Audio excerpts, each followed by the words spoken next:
fate of trust settlor intent in the world of flexibility. That's the subject of today's ACTEC, Trust and Estate Talk. Welcome to ACTEC Trust and Estate Talk from the American College of Trust and Estate Counsel, a professional society of peer-elected trust and estate lawyers. This series offers professionals best practice advice, insights, and commentary on subjects that affect our profession and clients. To keep up with the changing world of wealth planning, subscribe at iTunes, Apple Podcasts, Stitcher, Google Play, or other podcast sites. And now, our ACTEC fellow host with today's topic. Welcome to today's ACTEC Trust and Estates Talk. My name is Travis Hayes. I'm an ACTEC fellow from Naples, Florida. Our topic today is the fate of trust settlor intent in the world of flexibility. Today you'll be hearing from ACTEC fellows David Blickenstaff, Eric Penzer, and Greg Weinig. Welcome to Dave, Eric, and Greg. Thanks very much, Travis. Well, countless court decisions that we've all read say the guiding principle of what we do is to carry out the settlor's intent. Look at the trust instrument, figure out what it says, and do that. But one of the biggest developments that swept our industry over the last couple of decades has been an onslaught of flexibility. There are more and more ways to change irrevocable trusts, which at least arguably means departing from the settlor's intent. And there's tension there. Should we stick with what the settlor had in mind or focus more on what may be beneficial now? And maybe more importantly, how should we as practitioners respond to the new flexibility? This is an issue that's playing out in jurisdictions nationwide and that we as trust litigators encounter regularly. For this podcast, we've broken it into three segments. Eric will speak to how things used to be when our irrevocable trusts were really hard to change, and transition us into the present day when we have lots of options. Greg will flesh that out and give an example or two from recent cases, and then I'll come back with a few takeaways about what this means for your practice, whether you're a planner, a litigator, or a trustee. Eric? Thanks, Dave. So this is Eric Penzer, ACTEC Fellow from New York City and Long Island, New York. Our presentation really is about tension, specifically the tension between strictly adhering to the wishes and intent of a deceased grantor of an irrevocable trust on the one hand, and on the other hand, giving effect to the desires and needs of living beneficiaries, as well as consideration for changed circumstances. Now, of course, when a person, or even most non-ACTEC T&E practitioners think about irrevocable trusts, they think about a trust that can't be terminated, one that generally can't be substantially changed. But the times and the legal landscape have indeed changed, and essentially in a single generation, the floodgates have opened and various options now exist to modify, correct, improve, and yes, even terminate so-called irrevocable trusts. Talking about the way things used to be, the starting point for our presentation is the long-existing American majority rule, often attributed to the seminal judicial case of Claflin v. Claflin, which is an 1889 decision emanating from the Supreme Judicial Court of Massachusetts. It's largely regarded as standing for the proposition that a settlor's intent is paramount and sacrosanct. Now, English law had long made the wishes of the beneficiaries paramount. The Claflin court departed from that English precedent, holding that a testator has a right to dispose of his own property with such restrictions and limitations not repugnant to law as he sees fit, and that his intentions ought to be carried out unless they contravene some positive rule of law or against public policy. That holding, now referred to commonly as the Claflin doctrine or the material purpose rule or doctrine, became the majority American rule. And the doctrine had been stated that a trust cannot be modified or terminated even if all beneficiaries agree. If to do so, it would be contrary to a material purpose of the settlor. Material purpose, we'll be talking about that term throughout our presentation. But even against the backdrop of the Claflin doctrine, there is still the potential to modify or even terminate trusts. There are concepts that allow for those modifications or terminations, as long as there's a showing that the proposed modification is consistent with grantor intent. Some of these concepts include construction proceedings, where an interested party asks the court to interpret a document to ascertain a settlor's intent where it may not be clear. Reformation proceedings, where a court will in effect change the language of the trust by adding or deleting words or provisions, but again, only to effectuate a settlor's intent. Equitable deviation and side prey both permit a court to modify a trust under circumstances. In the case of equitable division, where compliance with an administrative provision is impossible or illegal, or when, as a result of circumstances that the settlor did not anticipate, compliance with the strict language of the trust would defeat or substantially impair one of its purposes. Cypre, again, you're swapping charities out of trust to give effect to a settlor's intention. None of the foregoing concepts, though, is contrary to our American rule. The settlor's intent remained paramount. So what's changed? Well, the landscape has changed. Facts have changed. Trusts last longer. Dynasty trusts can last not only for the lives of beneficiaries known to the settlors, but down through multiple succeeding generations. Trusts are larger, as transfer tax exemptions have risen from $600,000 in 1987 to over $11 million today. The result has been larger formula bequests to trusts. Family structures have changed. Adoption has become more common and less secretive than it was in 1889. Things have changed in terms of reproductive technology. Prior generations had no opportunity to deal with frozen embryos or gender reassignments. These things can certainly make it difficult to ascertain, never mind effectuate, a settlor's intent. The legal landscape's also changed. Planners are increasingly including amendment provisions and mechanisms in their instruments. States have statutes permitting trust modification. We have unitrust statutes and statutory powers to adjust between principal and income.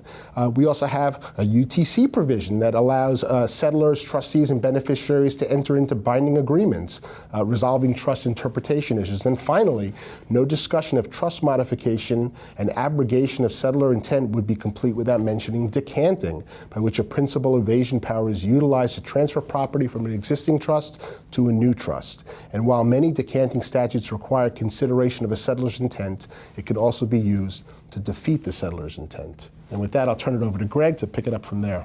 Sure, thank you, Eric. Greg Weinig of Connolly Gallagher in Wilmington, Delaware. I'll just dig into some of the reasons that people are looking to modify trusts.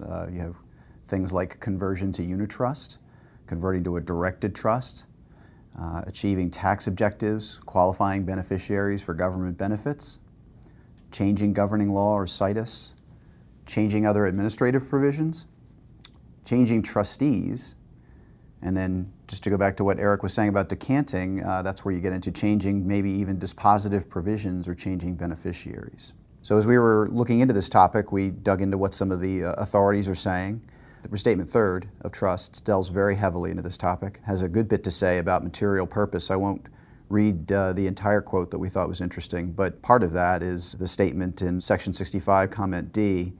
Material purposes are not readily to be inferred. Finding of such purpose generally requires some showing of particular concern or objective on the part of the settlor, such as concern with regard to a beneficiary's management skills, judgment, or level of maturity. We also found interesting some of the nuggets that were found in the Scott and Asher, at least the 2006 print edition, mentioning that, geez, the old restatements, the older ones, seem to come down pretty hard on the side of grantor intent being completely sacrosanct, and going back to what Eric was saying about Claflin, coming down hard in favor of that rule. But Scott says if you really look at some of those cases, they maybe weren't quite as harsh as you might think. So we found that interesting as well. In terms of Uniform Trust Code as another guiding authority, it's interesting that the UTC seems to carve up things into material and non-material provisions, and the one we had in particular in mind was spendthrift provisions. There is one section of the UTC, Section 411C, actually allows a spendthrift provision to be treated as non-material, which is interesting. Sort of on that same topic, the Scott and Asher treatise mentions that, sort of generally speaking, what's material, what's not material. Provisions postponing enjoyment of assets are mostly enforced, while support or discretionary provisions are very strictly enforced. So that gets into a whole area of what's considered to be boilerplate and what's not, and how pejorative or not pejorative a word like boilerplate really might be. We also delve heavily into several interesting cases. Just to name a couple very quickly, there's the Horgan v. Cosden case out of Florida earlier this year. The Florida statute at first glance might look pretty forgiving of grantor intent and more liberal in terms of the elevating the interests of the beneficiaries, yet the court in that case came down against the proposed termination of a trust, despite the urging of the beneficiaries who claimed the statutory criteria was met. There's also the Flint case from Delaware a few years ago, which came down very solidly in favor of preserving grantor intent regarding an attempt to make a trustee directed. Another case of interest is the Bowman case out of Minnesota from 2011, where what would seem to be a very, very late disclaimer was actually permitted. And maybe the most interesting one, because of other issues it raises, is the Hodges case out of New Hampshire last year. There's a lot of things that people can delve from that or derive from that case, but one of the most interesting on settlor intent is sort of the question of settlor's intent as of when, because it appeared from that case there was a settlor who was meddling, for lack of a better word, by getting people associated with the trust to do decantings to remove beneficiaries who had made him angry later in life after he had supposedly let go of the trust. So that's pretty much the sampling of authority and case law. I will turn it back to Dave. Thanks, Greg. This is Dave Blickenstaff from Schiff Hardin in Chicago. There are arguments either side on whether the flexibility that we now have is good or bad. But whatever side you're on in that debate, it's pretty clear that change is here to stay. We have flexibility. It's not going anywhere.